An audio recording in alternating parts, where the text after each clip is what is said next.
Did he use his position against Trump for votes? Yes, that's what a lot of Canadians wanted.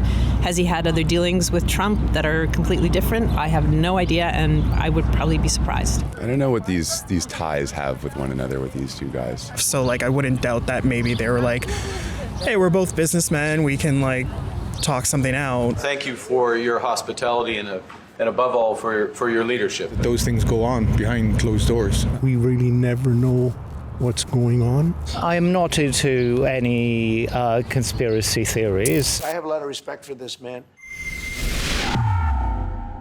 Lincoln J reporting for Rebel News here at High Park in Toronto, and we're here today to gather some opinions on Mark Carney's recent visit with Donald Trump. More specifically, the sudden change in attitude Mr. Carney has towards the president. He campaigned on the idea of fighting back against the U.S., and it seemed like he wanted nothing to do with the American president. President Trump wants to break us so America can own us. Never.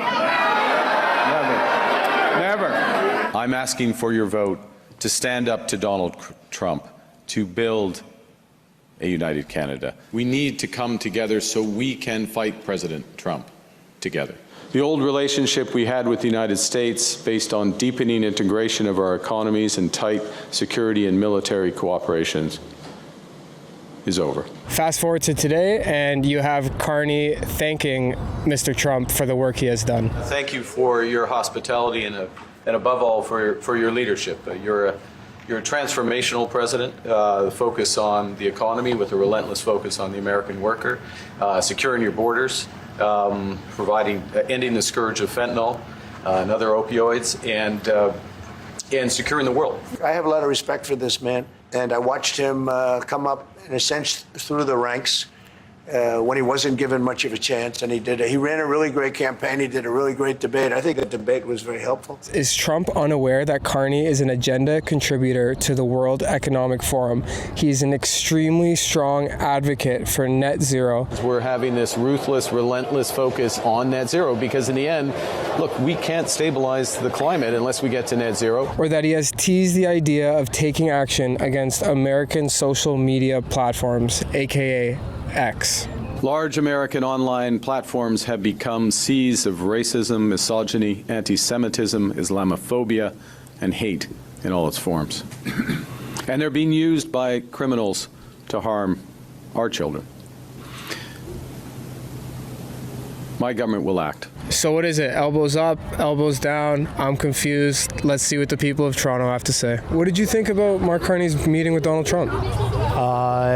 I think it was on the whole positive, well conducted. He seemed to be fairly diplomatic. He seemed to get the points across that he needed to get across. I think he handled it very well. I just thought it was laughable. Just kind of a silly thing in general. Just two politicians that, I don't know. Seemed like there wasn't much progress made. Very supportive of that and the whole not for sale aspects, yeah. So I love Mark Carney. He's an amazing man and I like him, but I think the meeting was kind of vanilla. Nothing really came out of it. That was excellent. You guys are fake news. yeah. Can I just talk, even if we're fake? Sure. Go ahead. Thanks. So you thought you thought it was a good meeting? I did. You always let a fool say more than he needs to say. I thought it was a very good meeting. I was quite impressed with Carney. He, I think, handled Trump very deftly. Is there anything he could say to you in the course of your meetings with him today that would get you to lift tariffs on Canada? No. Why not? Just the way it is. So I think part of the rationale was make him think he's getting what he wants, and then we can go do what we need to do, and he'll leave us alone. So during the election, right, Canada not for sale, elbows up, it seemed like a lot of his campaigning was like to fight back against America, right, and the president. Mm-hmm. And in the meeting, you know, he said he thanked him for his leadership, for securing the border, securing the world. I don't really know what securing the world means, but why do you think there's like a little bit of a shift in his attitude towards Trump? Well, I would probably assume that it has something to do with how Trump has been having meetings with other world leaders and how those have resulted in, like with the Ukrainian president, and how that was pretty tense and aggressive. I think the mood changed. I think he's being very strategic. It's a long game. You see how China's beating the U.S. right now. I don't think Carney's approach to him has changed? I think he's just being more political about it. I don't know. It's a good question. I mean, I didn't like that whole campaign to begin with, like securing our borders and we needing more army and this and that. And it just seems like they're on the wrong platforms completely. Both of them, eh? Totally. I mean, someone needed to tell Trump that there's this thing called Crown Land in Canada. What we've learned from watching Trump in his first term and so far in this term is that you have to be extremely careful and extremely diplomatic. Well, there's a difference between campaigning and governing, right? So I think in every political scenario, you see a bit of an adjustment. I think that's the type of adjustments we have seen. When you get rid of that artificially drawn line, somebody drew that line many years ago with like a ruler, just a straight line right across the top of the country. Having met with the owners of Canada over the course of the campaign last several months, it's not for sale, won't be for sale. I wouldn't be convinced that there is a shift in his attitude.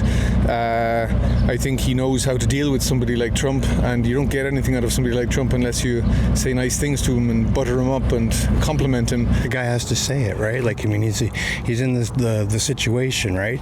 He can't say that Trump, he's a real...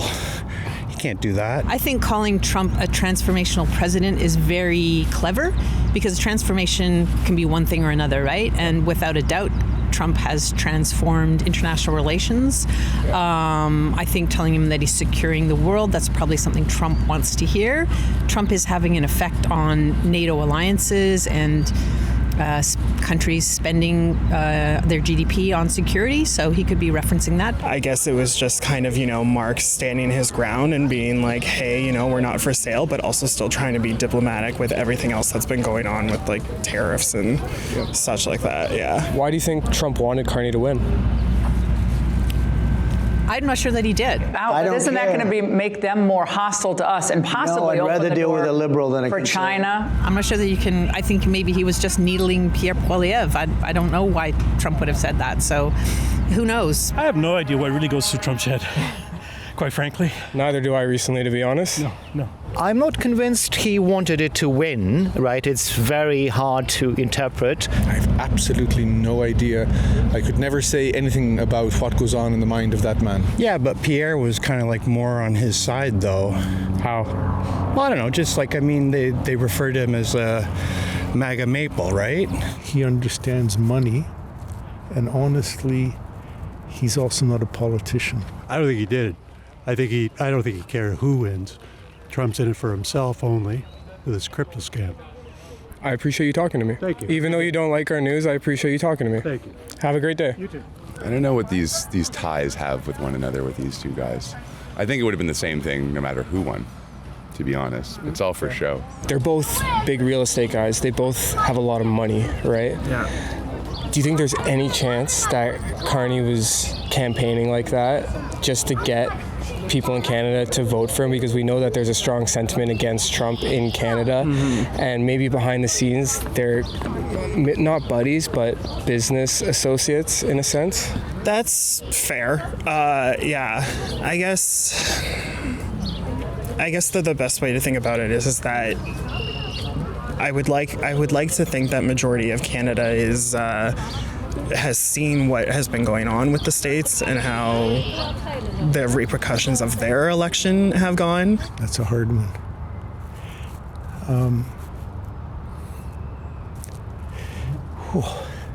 I think that anything can happen.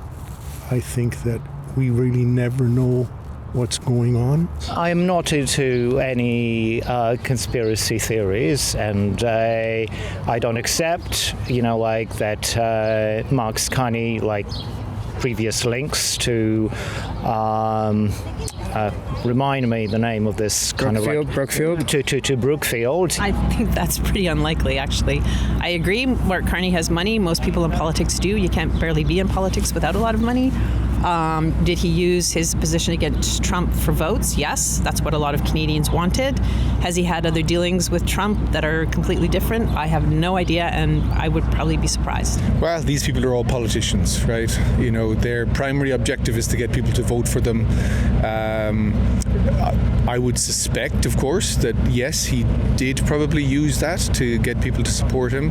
As to what goes on behind closed doors, the problem with my knowing anything about that is that those things go on behind closed doors. So like I wouldn't doubt that maybe they were like, hey, we're both businessmen, we can like talk something out, but I guess I'm just hoping that Canada is still independent and thinks for itself and doesn't get influenced by something like that. And Carney, for example, his whole platform, some of it was like, you know, affordable housing, and he's one of the reasons why we don't have affordable housing.